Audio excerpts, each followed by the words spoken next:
Break के बाद आपका एक बार फिर से स्वागत है। आप देख रहे हैं शतरंज के खिलाड़ी, और शतरंज के खिलाड़ी में आज हमारे साथ हैं सुधींद्र कुलकर्णी, जिन्हें कैश फॉर वोट मामले में मुख्य अभियुक्त बनाया गया है और जो हाल में तिहाड़ से छूटकर बाहर निकले हैं।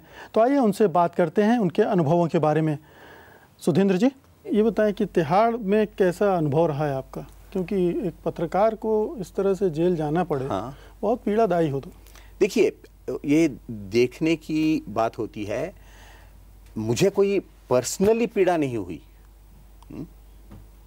मुझे पीड़ा इस बात की हुई कि देखिए, भारत एक लोकतंत्र है, यहाँ कानून व्यवस्था है, it is a law governed society, यानी कानून के हिसाब से यहाँ चलना पड़ता है। तो आप ऐसे किसी व्यक्ति को जो निर्दोष है, जिन्होंने कोई अपराध नहीं किया, ऐसे व्यक्ति को आप जेल में डालेंगे तो इन्हें लोग क्या समझेंगे? मैं मेरे बारे में नहीं कह रहा हूँ भाई साहब, नहीं, ये तो दूसरा पक्ष हो गया। लेकिन एक व्यक्तिगत स्तर पर भी तो एक नुकसान होता है, एक धक्का लगता है कि इतना साफ सुथरा करियर मेरा चल रहा था और अचानक ये तिहाड़, देश का सबसे कुख्यात जेल, जहां मुझे 52 दिन गुजारने पड़े। लेकिन मुझे इस बात से कोई पीड़ा नहीं है। मैं तो इस सरकार का शुक्रगुजार हूँ।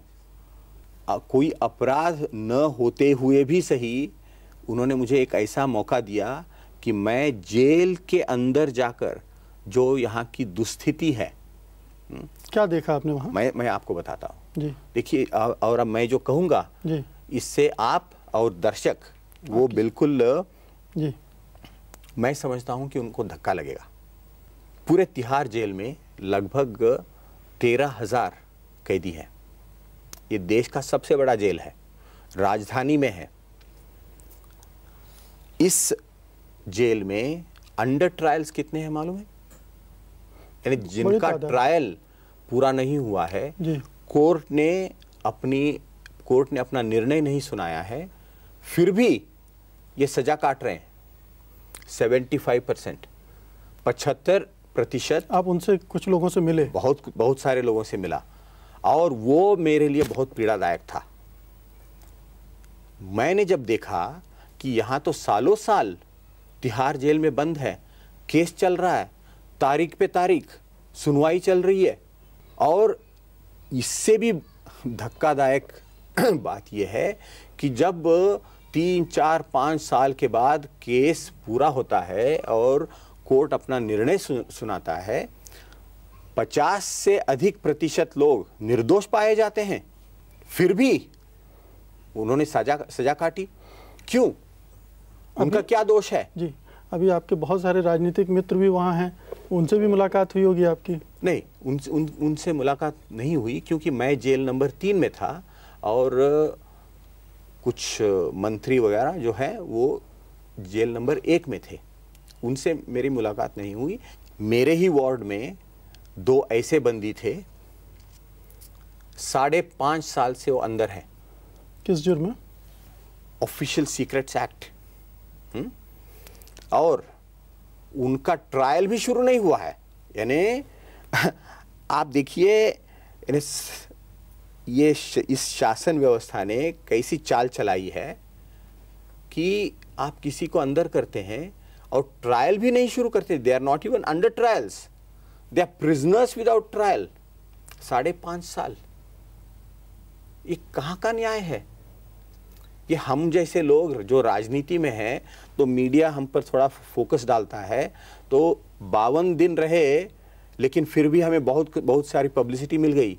लेकिन वहाँ ऐसे लोग हैं जो सालों साल VIP कैदी रहे होंगे वहाँ पर? नहीं, वहाँ कोई VIP वार्ड और नॉन VIP वार्ड ऐसा नहीं है। सभी, यानी पहले हुआ करता था class A, class B, class C, अब कोई क्लास नहीं, सबके लिए एक ही है। लेकिन फिर भी मैं ये नहीं कहूँगा कि मुझे बहुत कष्ट हुआ। जो दूसरे कैदियों को था वही मुझे सहना पड़ा। अधिकारी भी आप पर विशेष कृपा रखते होंगे? देखिए, अधिकारी तो बहुत अच्छे थे, बहुत ही अच्छे थे, और मैंने ऐसा कोई काम नहीं किया वहाँ जिससे उन्हें कोई कठिनाई आए। एक अध्ययन यात्रा हो गई आपकी। बिल्कुल, इसीलिए मैंने कहा कि ये मेरे लिए जेल, तिहाड़ तो जेल है, लेकिन मेरे लिए यह तिहाड़ यूनिवर्सिटी रही। मुझे लगा कि मुझे एक ऐसे यूनिवर्सिटी में भेजा गया है जहां मैंने जो सीखा वो किसी दूसरे यूनिवर्सिटी में मुझे सीखने को नहीं मिलता था। तो आपको तो शुक्रिया अदा करना चाहिए सरकार का। बिल्कुल जी, हाँ। तो मैं इसलिए कह रहा हूं कि मैं सरकार का इस बात के लिए शुक्रगुजार हूं कि एक सामाजिक कार्यकर्ता, राजनीतिक कार्यकर्ता और पत्रकार के रूप में मुझे ये मौका मिला और अंदर जाके देखने को मिला। तो क्या प्रेरणा लिया आपने वहाँ के माहौल से? देखिए, मुझे एक बात कि हमें जो राजनीतिक क्षेत्र में है उन्हें संवेदनशीलता उनमें बढ़ाना बहुत आवश्यक है। मैंने वहाँ महात्मा गांधी का साहित्य बहुत कुछ पढ़ा, जो कहते हैं कि वैष्णव जन तो तेने कहिए जे पीड़ पराई जाने रे। जो दूसरों की पीड़ा जो जानता है वही वैष्णव है, वही सही अर्थ से धार्मिक है। दूसरों की पीड़ा जानना जितना जेल में संभव है, इस जो बाहर की दुनिया, महीने से समझता हूं कि मैं अंदर तक हिल गए हैं आप वहाँ। बहुत हिल गया, बहुत हिल गया। ये जो व्यवस्था है, भ्रष्ट व्यवस्था, संवेदन रहित व्यवस्था, संवेदन शून्य व्यवस्था, इसे बदलना आवश्यक है। और इसे बदलेंगे नहीं तो हमें राजनीति में रहने का कोई मतलब ही नहीं है। आप बीजेपी में हैं लेकिन अभी कम्युनिस्टों की भाषा बोल रहे हैं। नहीं जी, ये कम्युनिस्ट हो, बीजेपी हो, हमारा यह कर्तव्य है। और मैं अब लिखने जा रहा हूँ, मैं एक पुस्तक लिखने जा रहा हूँ। मैंने हर एक दिन की डायरी रखी। अब मैं आपके सवाल का जवाब दूंगा कि दिनचर्या क्या रही। देखिए, जेल रात को 8 बजे बंद कर देते हैं, चक्की को, सेल बंद कर देते हैं, सुबह 6 बजे खोलते हैं। तो रात 8 से सुबह तक आप बाहर नहीं जा सकते हैं, लेकिन दिन के समय आप अपने ही वार्ड में आप थोड़ा घूम सकते हैं। इतनी आज़ादी है। तो मेरी दिनचर्या यही थी कि इस 52 दिनों में मैंने अपने स्वास्थ्य के बारे में बहुत ख्याल रखा। और मुझे खुशी है कि इन 52 दिनों में लगभग 12 किलो मेरा वजन घटा। मैं रोज़ सुबह 1 घंटा, शाम को 1 घंटा मैं राउंड लगाता था, योगा करता था, प्राणायाम करता था।